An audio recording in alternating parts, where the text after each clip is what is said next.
La melena de George Best. Hoy en nuestra melena de George Best vamos a rendir homenaje a 96 personas. 96 personas que fallecieron un 15 de abril de 1989 en Hillsborough. Hace poco que se conmemoraron los 28 años. Os contamos la historia real de lo que ocurrió en Sheffield aquel día de abril, en aquella maldita semifinal de Copa, cuando además las autoridades, pues en lugar de proteger al pueblo y a la gente, lo vilipendió. Por suerte, la justicia hizo honor a su nombre. Os traslado lo que contó hace un año Ilio Leart, que hemos hablado con él aquí, en la web de Esfera Sports al respecto. Eso sí, he omitido algunos detalles que eran pues demasiado quizá fuertes, los hemos omitido, ¿vale? En Bed and Breakfast recordamos y rendimos homenaje a los 96 de Hillsborough. When you walk through a storm, hold your head up high. Para entender lo que ocurrió en 1989, tenemos que retrotraernos 5 años, al verano del 84. El gobierno de Margaret Thatcher libra una lucha cruenta contra los sindicatos a causa de las privatizaciones. Y entre un catálogo inacabable que tenía esta buena señora, entre comillas, de enemigos internos y externos, reales e imaginarios, Thatcher siente un especial odio hacia uno de ellos, el más revoltoso, el sindicato de mineros. La Unión Nacional de Mineros organiza un piquete ante la planta de O'Grave, en South Yorkshire, con la intención de interrumpir su funcionamiento. Bueno, Thatcher no está dispuesta a permitirlo y despliega entre 4.000 y 8.000 policías que se emplean con inusitada violencia para dispersar a los mineros. Para justificar su reacción desproporcionada, la policía de South Yorkshire exagera el grado de violencia empleado por los mineros, traspasándole la responsabilidad de los violentos enfrentamientos. La agresividad de la policía fue tal que tuvo que acabar indemnizando a los 39 mineros detenidos con casi $500,000 de libras. Sin embargo, logró evitar tener que reconocer públicamente su culpa, así que no tuvo necesidad de emprender ninguna acción interna de reforma. Bueno, pues este cuerpo policial, autoritario, obsoleto y violento, será el encargado de velar por la seguridad de los 24.000 aficionados del Liverpool que planean acudir a Hillsborough, el estadio del Sheffield Wednesday, para animar a su equipo en la semifinal de Copa Inglesa ante el Nottingham Forest aquel 15 de abril de 1989. Al frente del operativo, Peter Wright, fallecido en 2011, un tipo duro cuyas órdenes nadie se atreve a discutir. En él arranca la tragedia.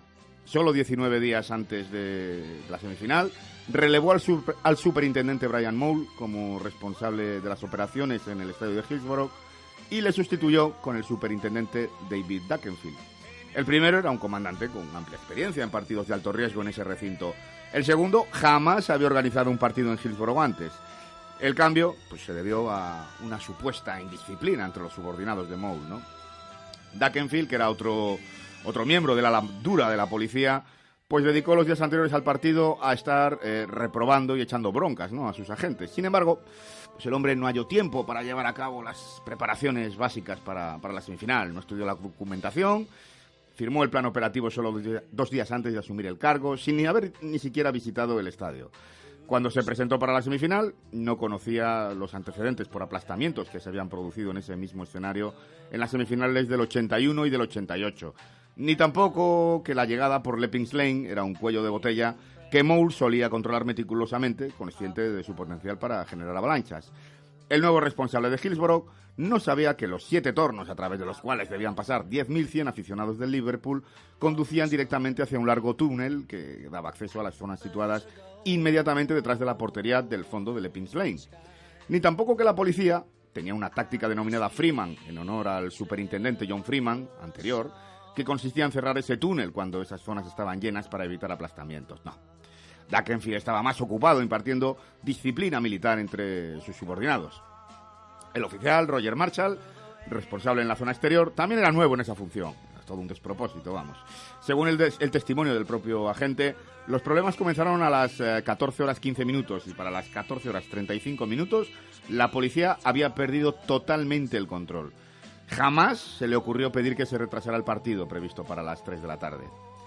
A las 14:48 la muchedumbre en los tornos era tanta que Marshall preguntó por radio si podía abrir la salida C para que los aficionados también pudieran entrar por allí. Duckenfield no respondió hasta que Marshall advirtió que alguien podía morir si no abría la puerta. A las 14:52, Duckenfield dio la orden de hacerlo. Esa decisión desencadenó la tragedia. Los aficionados bajaron por el túnel hacia las zonas centrales situadas frente a ellos. A nadie se le ocurrió recurrir a la táctica Freeman y cerrarlo. La mayoría de las 2.000 personas que entraron por la puerta C se dirigieron hacia la zona central a través del túnel. De las 96 personas que fallecieron, 30 seguían fuera de los tornos a las 14:52. Entraron por la puerta C, guiados por la policía, y hallaron la muerte 10 minutos después. Las mentiras comenzaron ya en ese momento. Duckenfield informó a Graham Kelly, secretario de la Federación Inglesa, que los aficionados del Liverpool habían entrado por la puerta C a la fuerza. Esa noche Peter Wright tuvo que admitir que fueron ellos los que habían abierto la puerta, pero la estrategia de la policía de South Yorkshire de cubrir su incompetencia culpando a los aficionados ya estaba en marcha. 96 aficionados hallaron la muerte aquella tarde, víctimas de la asfixia al no poder expandir su pecho para inspirar.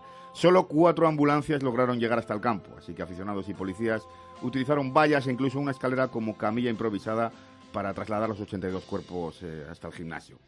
Para entonces la policía estaba más interesada en hallar pruebas que respaldaran su versión que en ayudar a los heridos o a las familias de las víctimas.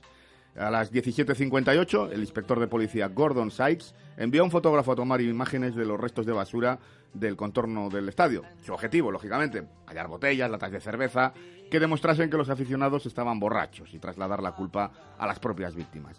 En lugar de eso, halló papeleras casi vacías con latas de refresco, en su mayoría.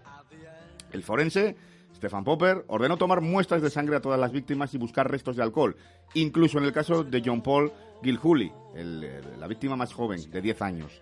A algunas de las personas heridas en el hospital también se les extrajeron muestras de sangre en busca de restos de alcohol. Mientras todas las familias lloraban a las pérdidas, la mentira seguía propagándose. Los agentes de policía de South Yorkshire se reunieron esa noche en su club social, el Niágara. Allí difundieron algunas de las mentiras más flagrantes que reproduciría esa misma semana el tabloide The Sun, bajo el titular The Truth, la verdad. En el Niágara, Sykes se encontró con un parlamentario conservador, Irving Putney, y le preguntó si quería conocer la verdad, muy entre comillas. Bueno, le condujo hacia algunos agentes que le contaron que los aficionados se orinaron encima de ellos, que les golpeaban durante las operaciones de rescate, que la causante fue el alcohol. El día después de la tragedia, Wright abrió una reunión para investigar lo ocurrido, pero defendiendo a los suyos, lógicamente. Los subordinados le contaron que las personas no estaban a las 2:30 de la tarde porque había hordas de ellos bebiendo, que no eran normales. Nadie habló en aquella reunión de la decisión de abrir la puerta C, ni del error de no cerrar el túnel, ni del relevo de Mole. Wright finalizó la reunión dirigiéndose a sus agentes: hicisteis un buen trabajo. En fin. En 2012, 164 declaraciones se declararon manipuladas.